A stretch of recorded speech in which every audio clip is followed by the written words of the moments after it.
Hola, hola guys, welcome back to my channel. My name is Roxanne. If it's your first time here, then welcome. We have officially reached Hispanic Heritage Month, Latinx Heritage Month. I am always so excited when this time comes around because we get to celebrate all things Hispanic, Latinx, Afro-Latinx, our cultures, our way of being, our literature, and it also falls in my favorite time of the year, which is fall. So I'm just a very happy person around this time of year. I plan a lot about what I want to talk to you guys about, what I want to show you, what I want to buy, everything.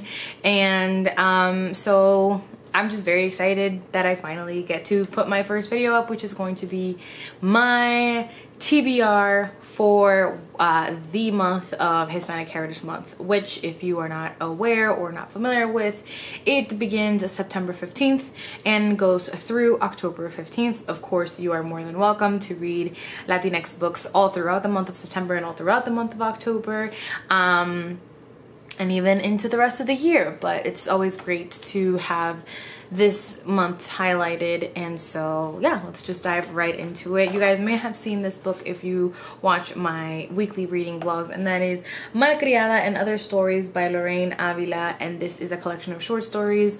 Lorraine Avila herself is Dominican, but this talks about different aspects of the Caribbean life, both in the Dominican Republic and in Puerto Rico, and these are feminist short stories that tackle a lot of identity issues that we as women deal with, and we as Latinas deal with, we as Caribeños deal with. And so it is not very long. I should be able to get through it very quickly. I am very excited about this. Then we have one that I've heard about a lot because it was published a long time ago. I think it was published back in 1973. Yes, 1973. And it is Neda by Nicolás Amor, and this is a coming of age story. It's a young reader book about a Puerto Rican young girl, I believe, a 10-year-old girl, Neda, in the summer of 1941 in Spanish Harlem. And so it's talks about the war, talks about identity, talks about I'm sure it'll be a very multifaceted look at sort of coming of age during that time, especially being a young girl of color. And I actually came across this. I knew about it because I like to keep a TBR on my Goodreads about Latinx books that I would like to read, but it had sort of, you know, fallen out of my mind. And then a customer came to the store and requested it, and I remembered and I saw it, and I saw we had 2 copies left. I grabbed both, one for the customer and one for myself, and I bought it immediately, and I'm very excited to finally get to it. Then we have one that I received for review by Echo, and that is The Affairs of the Falcons by Melissa Rivero, and this in the Latinx Instagram and book community online has been getting a lot of hype. This is a family literary fiction book about, you know, it's a family drama. It's about the relationships, and I'm sure again lots of identity and social issues will be discussed, and I am very excited. Then I have one that I actually met the author of this book last year during a Latinx publishing event, and she just seemed so full of energy and such a great, like, she was just gonna be such a great voice in the Latinx publishing world. And I believe this is her debut. She's a Colombian author, and it is Fruit of the Drunken Tree by Ingrid Rojas Contreras. This was gifted to me by the lovely Joss over at Scribbles Read, and this is it's a debut about a young girl and a maid who become friends during the sort of reign of Pablo Escobar.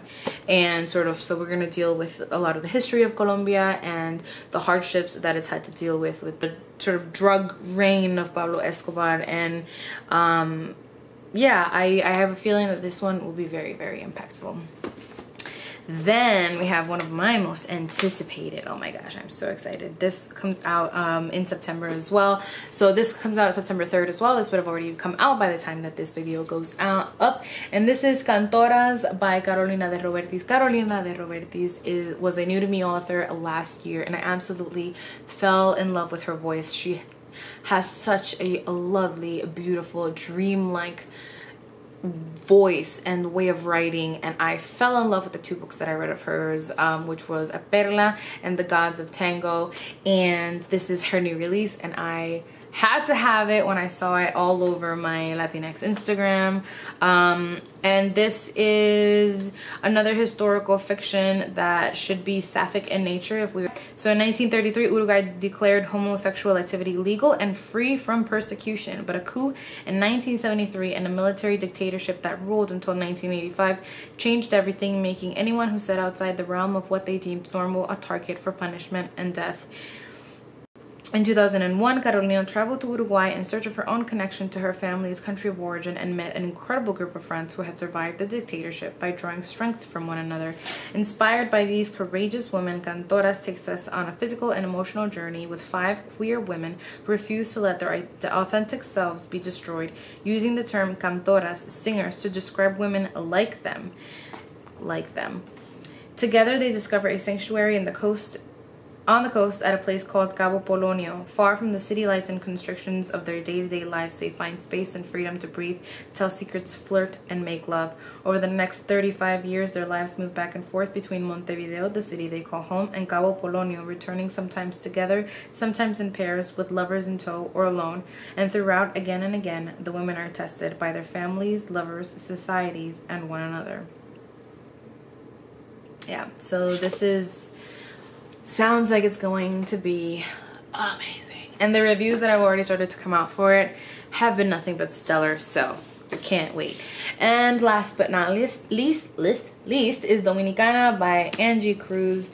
Angie Cruz is the author also of Soledad, and she has another one, if I'm not mistaken. I recently got this one. I'm gonna do a separate Latinx haul soon, so you'll see all of the Latinx books that I have been acquiring recently. Dominicana is actually going to be on that list as well.